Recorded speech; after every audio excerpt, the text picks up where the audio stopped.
I don't know about you, but in the new year, I have a lot of desire to have my space be fresh and clean and organized. Now, I'm not somebody who will do a 5-hour complete deep clean of my apartment. That's just way too much work. I definitely prefer to do smaller, 20, 10-minute tasks. And this time I've decided to tackle the fridge.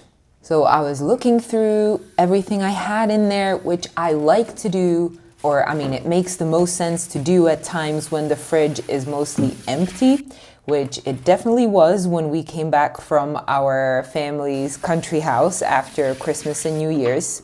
So it felt like the perfect time to take a good look at it. I threw out a couple of things that were way past their expiration date, and I cleaned some of the vegetable and fruit boxes and some of the shelves. Again, not like a huge deep clean of the fridge, but just something that will make it nice and make it feel fresh again. And in the afternoon, we had our grocery delivery, and it's always so satisfying to see that fridge be completely packed. There is, I feel like, just some deep human desire to have a lot of food on hand. And so when I see the fridge like this, it makes me very happy. One thing I pulled out of the fridge was my sourdough starter. Now, if you've seen my complete guide for a sourdough starter, you know that my approach is definitely very simple, let's call it. I feed the sourdough starter when I'm making bread, and then the rest of the time it's just in the fridge, just a little bit at the bottom. Now, this starter started to feel a little bit strange, like smell a little bit strange. And also the last two breads that I made with it, they just didn't rise very well. And like the starter itself wasn't rising very well. So I thought it was time to just give it a little bit of a fresh start, you could say. So what I do when that happens, I take just a little piece, a little spoonful of the starter from the kind of messy jar. I put it into a much smaller jar, and I feed it just a tiny bit of water and flour, and I let that sit on the counter.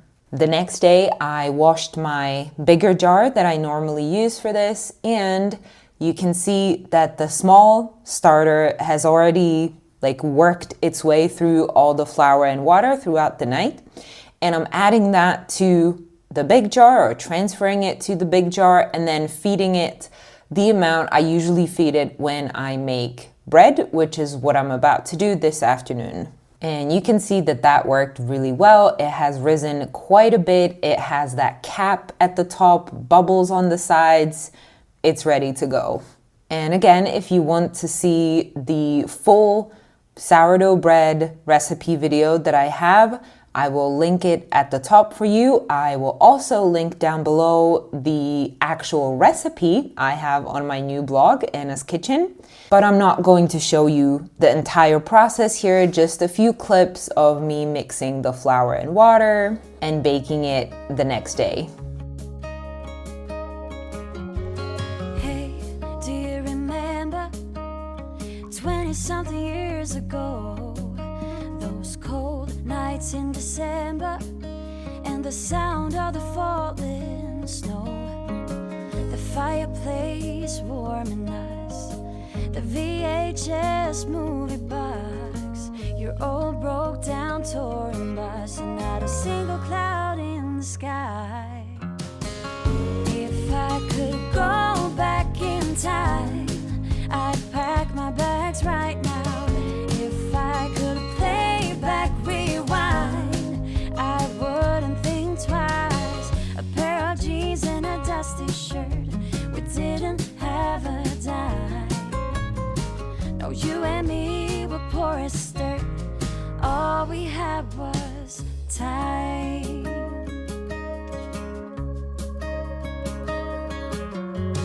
Hey, do you remember sneaking out in the night?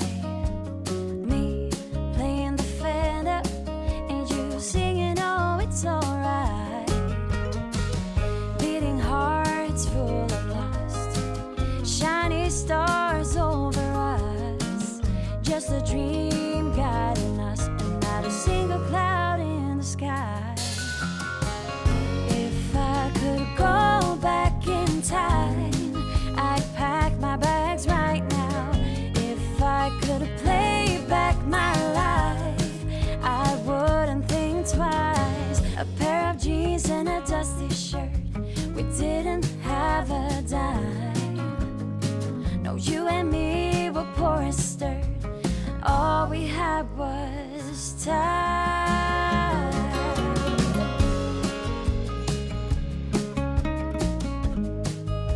All we had was time.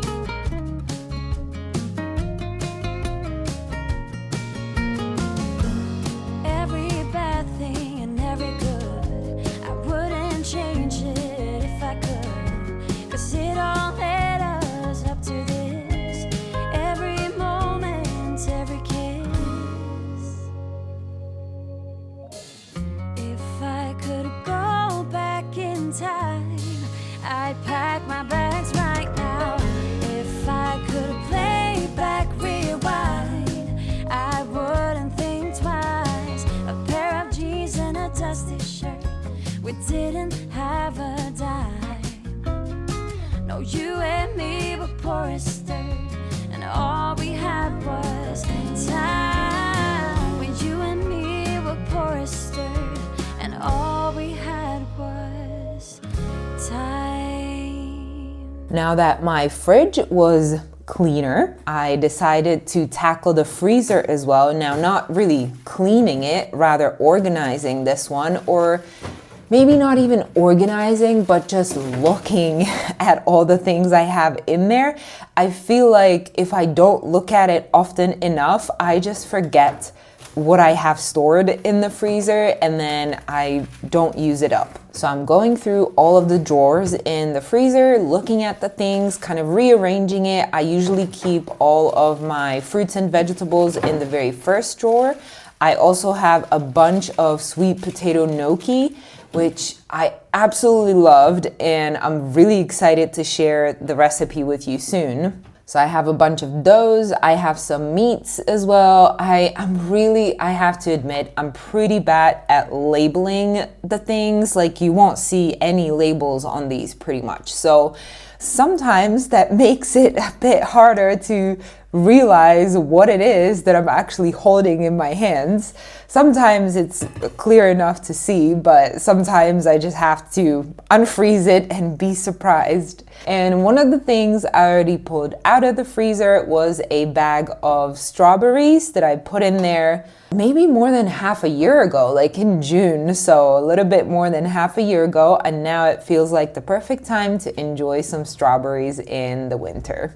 Since when the strawberries unfreeze, they get sort of slushy, or how to call it, I feel like they are just best used in a cake or some sort of a pie, or somewhere where you don't need the like firmer texture or the nicer looks of them. So I am making a pie, or I guess you would call it a shortcake. I believe that's what people have called it in one of my previous videos when I shared something similar. Now, I was so proud of this thing that I created, because the recipe that I was working with called for buttermilk in the recipe, which of course I didn't have. It's not something that I usually keep. So I'm already well aware that you can replace it, and it works well if you replace it with like a plain white yogurt, maybe like a Greek style yogurt or something a little bit thicker.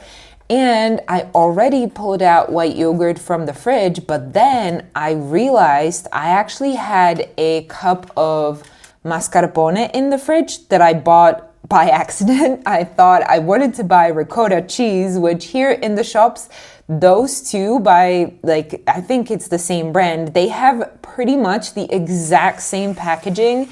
It's just that the title at the top is different. So I accidentally grabbed the wrong thing, and now it was sitting in my fridge and I had no plans for it. So last minute, before I dumped in the white yogurt, I thought, you know what? Maybe the mascarpone could go in, and let's see how that works. So I mixed everything together, which by the way, you can find the ingredients I used down below in the description of the video. I sprinkled it with the strawberries and also with a little bit of crumble on top. Baked it in the oven at 210 degrees for about 40 minutes, and it was so delicious. Of course, like always, I make these things kind of ahead of time, and the idea is they are for breakfast the next day. But when it comes to cakes like this, I can rarely hold myself to not cut into them in the evening already before the breakfast day. So that's what happened here, and it was just so good. And again, that's why I was just so proud that I used something that I didn't have any other plans for and would maybe perish in the fridge. I got to use it and it made actually the cake a lot better than what we usually have. So this was just something really nice. And that is everything I wanted to share with you in this video, and I will see you next week. Bye.